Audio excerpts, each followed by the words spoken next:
Salam sejahtera dan salam damai dalam kasih Tuhan. Apa kabar? Semoga semuanya dalam keadaan yang baik, yang sehat, dan dalam keadaan yang gembira. Jika ada yang sedang dalam keadaan sakit atau dibebani dengan berbagai masalah, saya ingin berdoa untuk Anda di akhir renungan ini. Hari ini saya tidak mengungsikan sebuah lagu rohani, tetapi saya ingin mengungsikan sebuah renungan rohani yang bertajuk Mendengar dan Menyahut Panggilan. Pernahkah Anda memanggil seseorang, tetapi orang tersebut tidak memberikan sebarang reaksi atau respon terhadap panggilan Anda? Atau Anda yang pernah dipanggil oleh seseorang tetapi Anda tidak mendengar, lalu Anda tidak memberikan reaksi terhadap panggilan itu. Anda tidak memberikan respon terhadap panggilan orang itu. Anda hanya tahu bahwa Anda telah dipanggil apabila orang itu datang berjumpa dengan Anda dan berkata, "Mengapa kamu tidak menyahut panggilan saya?" Apakah yang menjadi penyebab atau apakah faktor sehingga seseorang itu tidak memberikan respon atau sebarang reaksi terhadap suatu panggilan? Yang pertama adalah karena keadaan fisikal seseorang itu. Memang orang itu tidak dapat mendengar suara. Itu sebabnya dia tidak memberikan respon atau reaksi terhadap sesuatu panggilan. Yang kedua adalah karena kelantangan ataupun volume daripada panggilan itu rendah. Panggilan itu tidak kedengaran. Itu sebabnya orang yang dipanggil itu tidak akan memberikan sebarang respon terhadap panggilan itu. Yang ketiga, apabila seseorang itu sedang fokus melakukan sesuatu, panggilan itu boleh jadi tidak kedengaran. Pernahkah Anda memanggil seorang teman ataupun anggota keluarga sendiri, tetapi dipanggil berkali-kali, dia tidak menyahut? Apabila kita datang kepadanya dan kita melihat dia sedang asik, dia sedang fokus bermain game. Apabila kita terlalu fokus dengan sesuatu, boleh jadi panggilan itu tidak kedengaran. Yang keempat, keadaan persekitaran yang terlalu bising. Walaupun volume atau kelantangan panggilan itu ditinggikan, tetapi apabila persekitaran begitu bising, panggilan itu boleh jadi tidak kedengaran. Dan faktor yang terakhir, mengapa seorang itu tidak memberikan respon ataupun reaksi terhadap panggilan? Karena dia pura-pura tidak dengar. Bukan tidak dapat mendengar, tetapi berpura-pura tidak mendengar. Atau sengaja tidak memberikan respon ataupun reaksi terhadap panggilan itu. Apakah yang akan terjadi atau akibat apabila panggilan itu tidak didengar? Ya, yang pertama, pastinya apabila panggilan itu tidak didengar, sudah pasti tidak akan ada respon daripada orang yang dipanggil. Yang kedua, kita akan ketinggalan giliran. Kalau kita sedang berada di hospital untuk menunggu giliran, di bank atau dimanapun juga yang memerlukan kita untuk menunggu giliran, kita akan ketinggalan giliran apabila kita tidak dengar panggilan itu. Nomor kita atau nama kita sudah dipanggil tetapi kita tidak dengar, kita akan ketinggalan giliran. Orang sudah di depan, kita masih di belakang.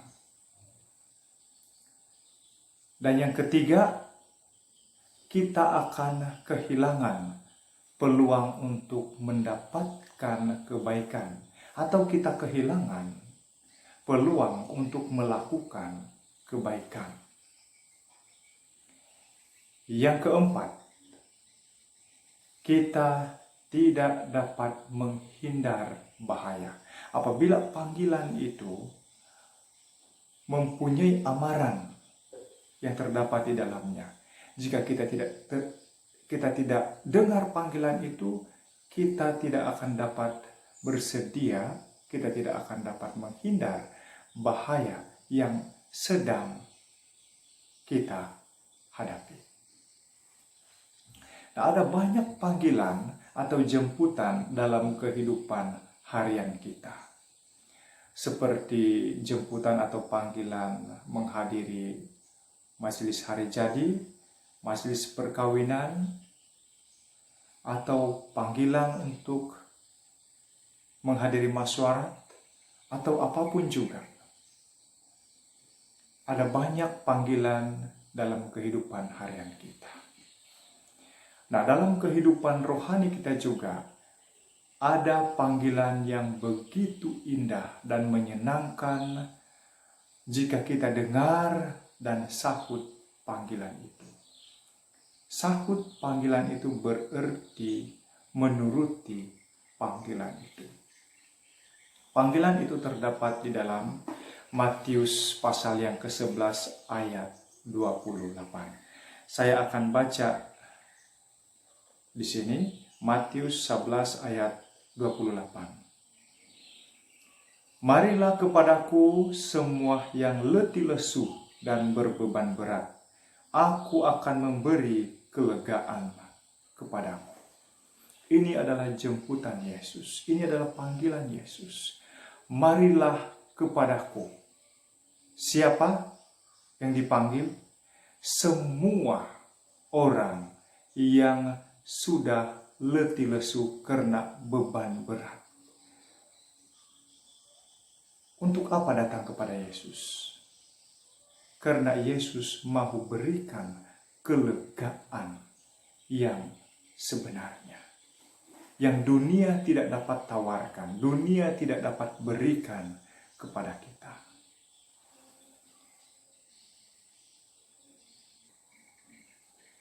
Sama ada kita letih lesu oleh karena beban berat dalam masalah keuangan, masalah rumah tangga, masalah pekerjaan, masalah kesehatan, atau apapun juga permasalahan dalam hidup kita. Yesus sedang memanggil, Yesus sedang menjemput kita untuk datang kepadanya, untuk mendapat kelegaan yang dijanjikannya, kelegaan daripada setiap bebanan dan pergumulan kita. Namun mungkin ada yang bertanya seperti ini, mengapa saya sudah datang kepada Yesus, bahkan saya sudah menerimanya sebagai juru selamat, tetapi saya belum merasakan damai atau ketenangan, kelegaan seperti yang dijanjikannya? Adakah ini bermaksud bahwa jemputan atau panggilan Yesus itu hanya omong kosong saja? Tidak, saudara-saudara. Penyebabnya adalah yang pertama, karena kita belum belajar meletakkan beban berat kita sewajarnya ke tangan Yesus. Kita belum belajar meletakkan bebanan kita dengan cara yang betul ke tangan Tuhan. Kita sering berdoa, memohon kepada Tuhan agar permasalahan kita, pergumulan kita dapat kita atasi dengan kekuatan Tuhan. Namun kita masih merasakannya itu sampai ke saat ini. Saya ingin mengungsikan satu cerita, satu ilustrasi yang saya tidak ambil daripada orang lain. Ini saya lalui sendiri. Saya mengikuti seorang teman pada satu hari untuk pergi ke kebunnya. Dan pada waktu pulang, kami melihat seorang seorang pacik yang membawa beban yang begitu berat di belakangnya. Lalu teman itu yang memandu kendaraan yang kami naiki ketika itu memberhentikan kendaraannya dan menjemput pacik itu untuk naik ke belakang, naik ke truk keretanya. Dengan gembira, pacik itu menerima panggilan atau jemputan itu dan naik ke atas kereta. Dan kami mulai meneruskan perjalanan. Dalam perjalanan saya melihat pacik itu seperti sedang menahan sesuatu. Dan apabila saya mengamati dia dengan sungguh-sungguh, dia berpaut erat-erat di besi yang terdapat di belakang kereta itu karena dia takut terjatuh. Tetapi saya melihat beban berat yang ada di belakangnya masih dia angkat. Dia tidak letakkan di atas kereta. Saudara dan saudari, kita juga seringkali datang kepada Tuhan. Kita datang kepada Tuhan membawa beban berat kita, permasalahan kita. Tetapi kita masih mengangkatnya. Kita tidak meletakkan ke tangan Yesus dengan sewajarnya. Kita berdoa, Tuhan tolong saya untuk mengatasi masalah ini. Tuhan tolong saya agar masalah ini dapat saya selesaikan. Sesudah kita berdoa, kita serahkan kepada Tuhan. Kita berbaring, kita merenung. Dan kita mulai berpikir, bagaimanakah Tuhan menjawab doa saya? Adakah Tuhan akan buat seperti ini? Adakah Tuhan akan buat seperti itu? Kita sudah berdoa memohon Tuhan untuk campur tangan, untuk memberi penyelesaian kepada masalah kita, tetapi kita masih berpikir bagaimanakah cara Tuhan menjawab doa kita. Seolah-olah kita memberitahu Tuhan bagaimana cara yang betul untuk menjawab doa kita. Mari kita belajar untuk percaya kepada janji Tuhan. Kita biarkan Tuhan bekerja dengan caranya yang sendiri. Karena pasti cara Tuhan adalah yang terbaik. Penyebab yang kedua, jika kita sudah datang kepada Yesus, tetapi kita masih belum merasakan ketenangan, kedamaian, dan kelegaan yang dijanjikannya, adalah karena kehidupan kita sedang berjalan bertentangan dengan kehendak Tuhan. Kita mengharapkan apa yang dijanjikannya itu dipenuhi dalam kehidupan kita. Tetapi kita sedang hidup bertentangan dengan perintah-perintahnya. Kita tidak sepatutnya mengharapkan berkat-berkat Tuhan itu dipenuhi dalam kehidupan kita, sedangkan kita sedang melanggar ketetapan-ketetapan ataupun perintah-perintah Tuhan. Di dalam kitab Yosua pasal yang ke-7, kita melihat di sana ada sebuah cerita tentang Akan. Pastinya banyak di antara kita yang ingat cerita itu. Ketika Yosua memimpin bangsa Israel untuk menaklukkan kota Yeriko, pastinya dengan kuasa dari Tuhan. Tuhan memerintahkan agar bangsa Israel tidak mengambil apapun daripada jarahan itu untuk menjadi miliknya sendiri. Tetapi seorang yang bernama Akan tidak menuruti perintah Tuhan itu, lalu mengambil barang-barang yang disukainya, barang-barang yang berharga, dan dia sembunyikan di dalam kemahnya. Lalu mereka berperang. Seterusnya mereka memerangi sebuah kota yang lebih kecil, yaitu kota Ai. Tetapi akan terjadi, mereka dipermalukan dengan kekalahan yang mereka alami. Bahkan seramai 36 orang telah terbunuh di antara mereka. Apakah penyebabnya? Tuhan memberitahu Yosua bahwa ada dosa yang terdapat di dalam bangsa Israel, yaitu dosa Akan. Tuhan tidak akan memberikan berkat, memenuhi janjinya, pimpinannya, sementara kita sedang hidup di dalam dosa.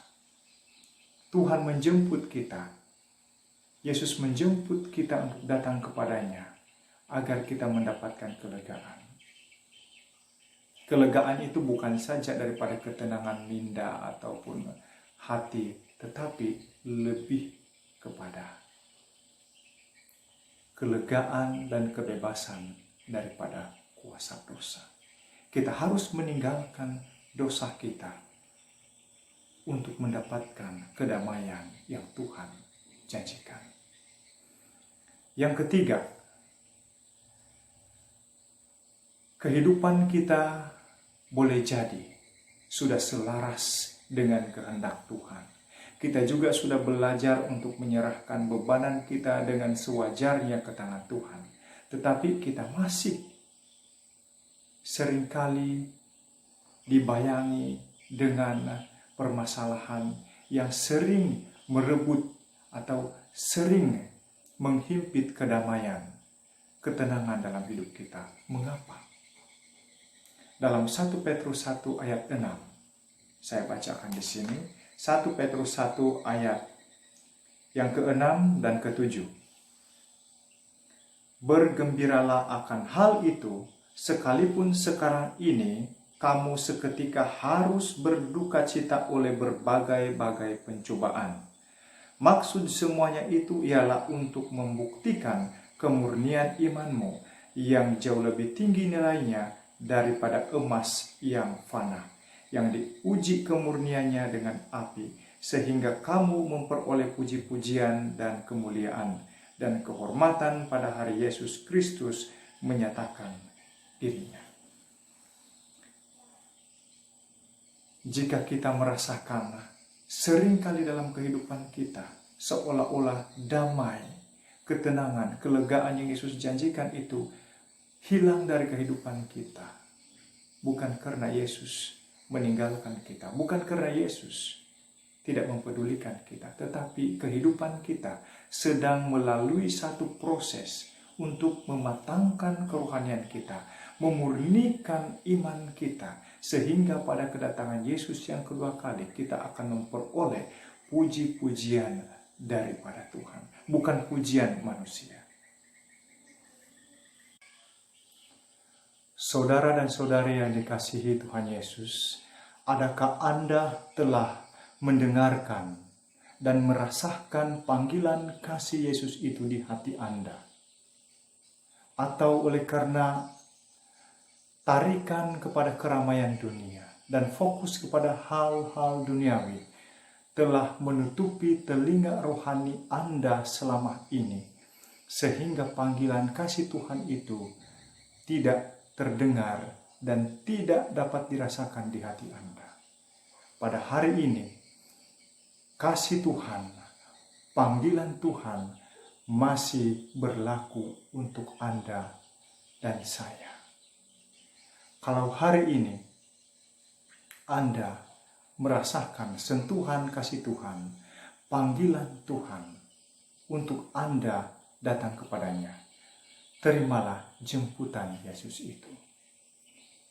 Jika Anda selama ini telah bergumul dengan beban yang begitu berat, yang membuatkan Anda telah menjadi letih, lesu, dan tidak berdaya, Yesus masih menawarkan kelegaan, kedamaian, dan ketenangan buat Anda dan saya.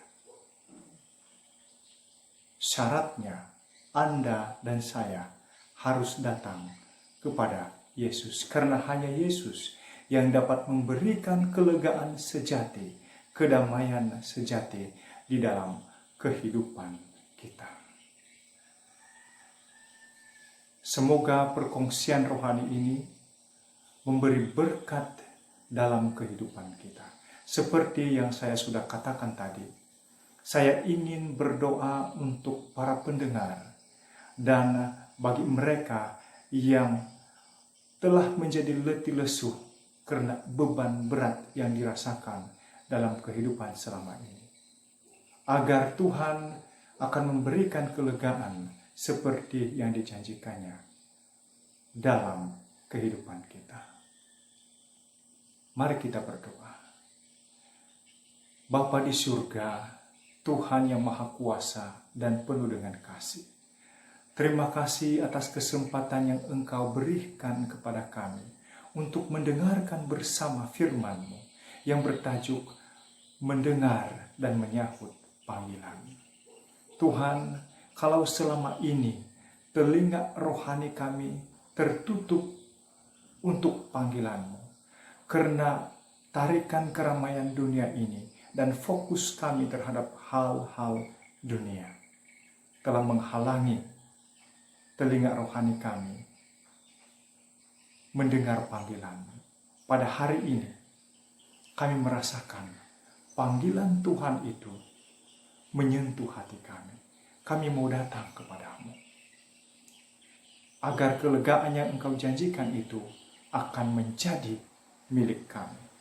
Ya Tuhan, hamba-Mu berdoa untuk setiap pendengar yang mengikuti renungan ini, agar Engkau memberkati kehidupan mereka, memberkati mereka di dalam keluarga, agar damai sejahtera, ketenangan, dan kelegaan yang Engkau janjikan itu menjadi milik mereka. Dan kepada mereka yang selama ini telah menjadi letih lesu dan tidak berdaya oleh karena pergumulan mereka, beban yang begitu berat mereka tanggung dalam kehidupan, tolong angkat beban mereka itu, ya Tuhan. Berikan mereka kekuatan melalui Roh-Mu yang kudus, yang memberikan kemenangan kepada mereka untuk mengatasi setiap masalah pergumulan yang mereka hadapi.